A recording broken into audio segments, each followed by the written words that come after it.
Hi everybody, we are here filming finally recap around number 4.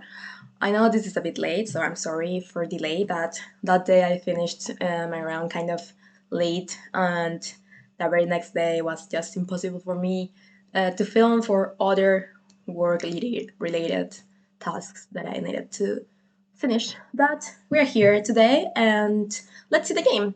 So I wanted to start saying that for this game I didn't do any preparation, but I'm sure this kid did preparation against me because he played the opening like extremely fast and he like seemed to be like so comfortable with what he was doing and with all his ideas.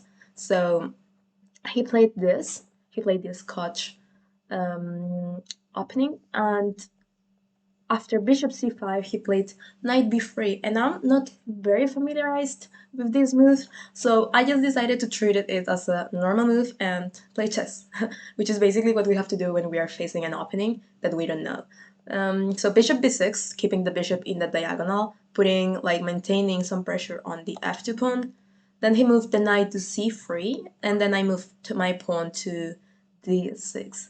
Let me put never mind. I wanted to put the bar for you, but I think it's gonna be fine with the analysis I made already for you.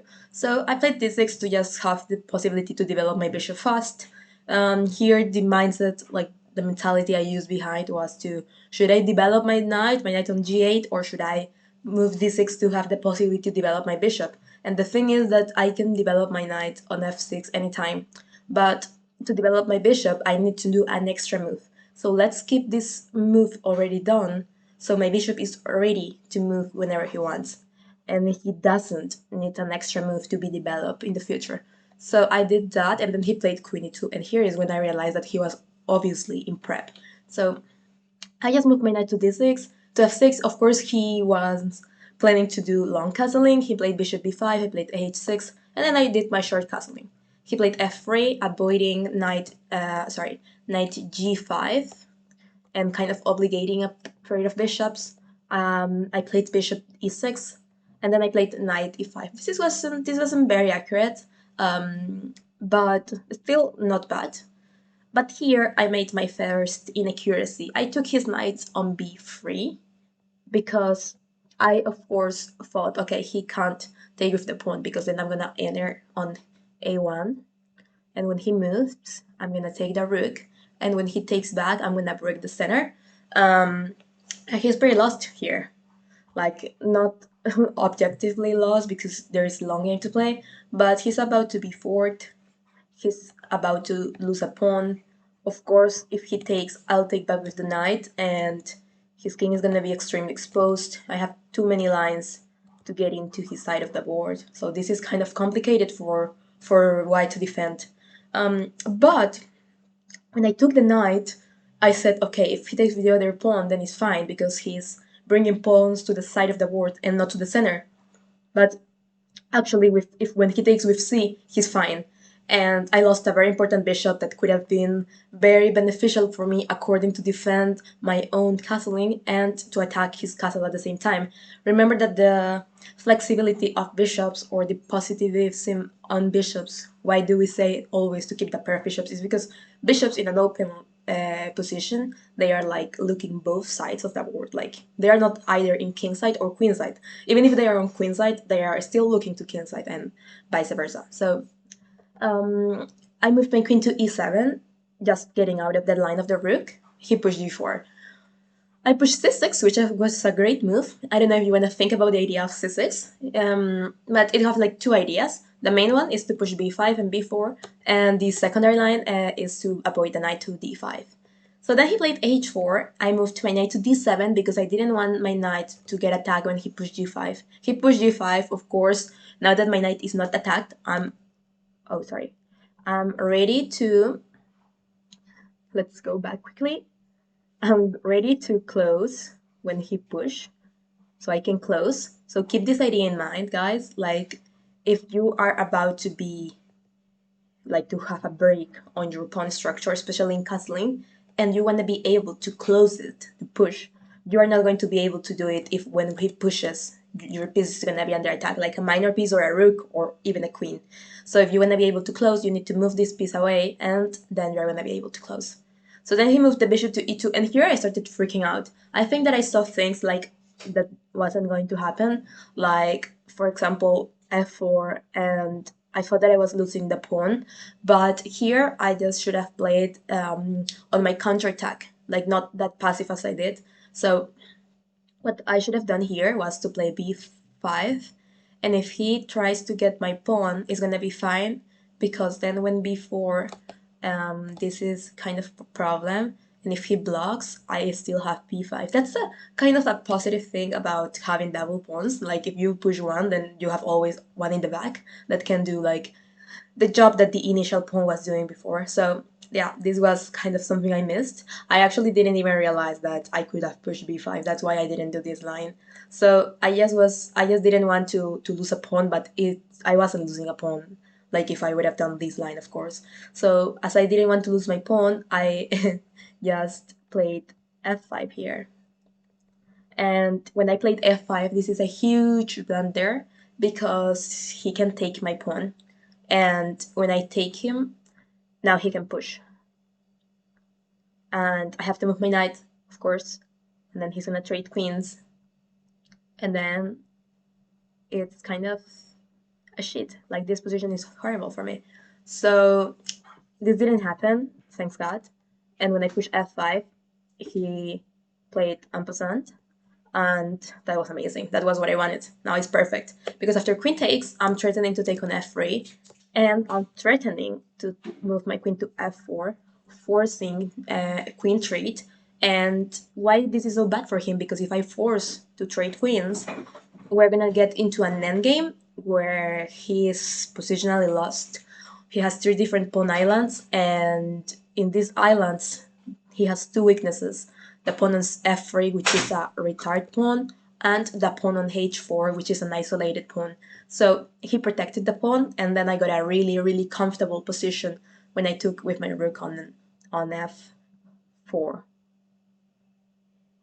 So guys, as I said, when he takes en passant, when I take back, I'm going to do that trade of queens, and that's what happened. So I got into this endgame that was pretty amazing, and then he moved the rook to d1, and he wanted to take on d6. So here I decided to protect my pawn and to keep this endgame as stable as possible, like very solid, to not to give him any counterplay and to be able to have the point.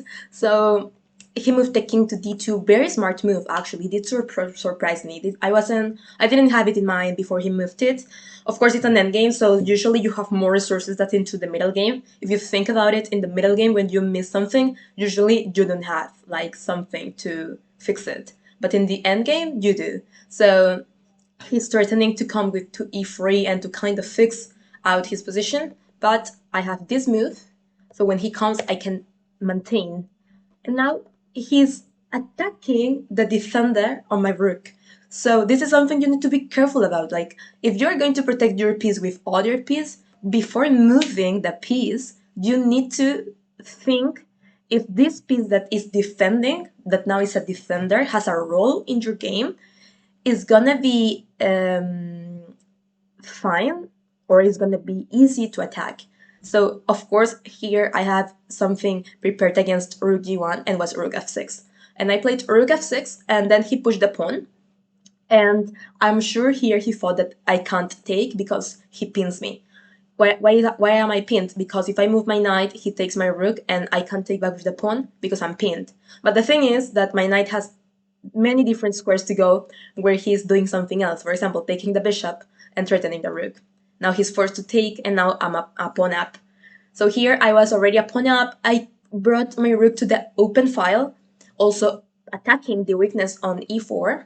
He came here. He's threatening my h5 pawn. So let's just keep everything defended.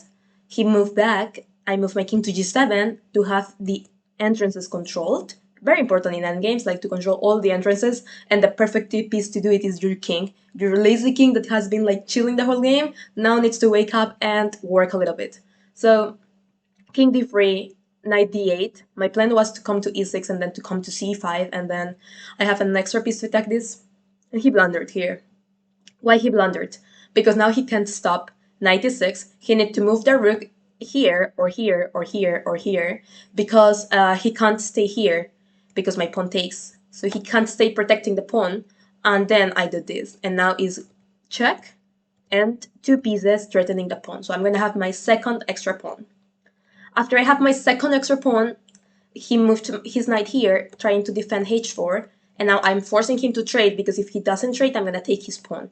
And we get into this endgame where I have a lot of extra pawns. Of course, if I trade rooks, I'm going to be winning already, so he was avoiding me to trade rooks, and here he hung the next pawn. And after I found this resource to make everything more simple, which was rook g5, rook g4, planning to trade. Of course, if he takes, I just take back and I'm going to promote eventually. He takes here, and here I had a very important decision, like, should I take h4, should I take a4? Both might be winning, but if we take a4, we guarantee that he's not gonna have any pass pawn, any counterplay. So he took me back, I took here, he attacked my pawn on c6, I protected it with check, he attacked my rook, and I moved my rook to c5. I knew b4 was coming, but my plan was already to move my rook here. And you might think I'm crazy because I'm giving up 2 pawns and I'm only gonna take back 1, but this is already winning. So here you have to do kind of this technique, which is sort of a Lucena bridge, where your pawns basically and rook helps your king to come across and go forward in the position. So here he moved his rook here, I moved my king in front. I'm lucky because my rook is in the same file, so I can't be checked. I checked him, so he's in the back rank, my rook is cutting his king. I pushed my pawn, he moved his king, I moved my king, he moved again, and I pushed my pawn. And here, move number 60, we needed to request for other sheet, but he resigned here, because of course we were going to request for another sheet, and that's like a long paperwork. So thanks God he resigned. But very nice player, very nice kid, like, if he's seeing this, like, I think he did a very, very nice preparation. He literally surprised me in the opening. So yeah, guys, now you've learned a little bit more. I think this is a very instructive game in all the sides of the game, starting opening, middle game, and this end game. So I hope you'll like this, and I'll see you in the recap for next round. Bye bye!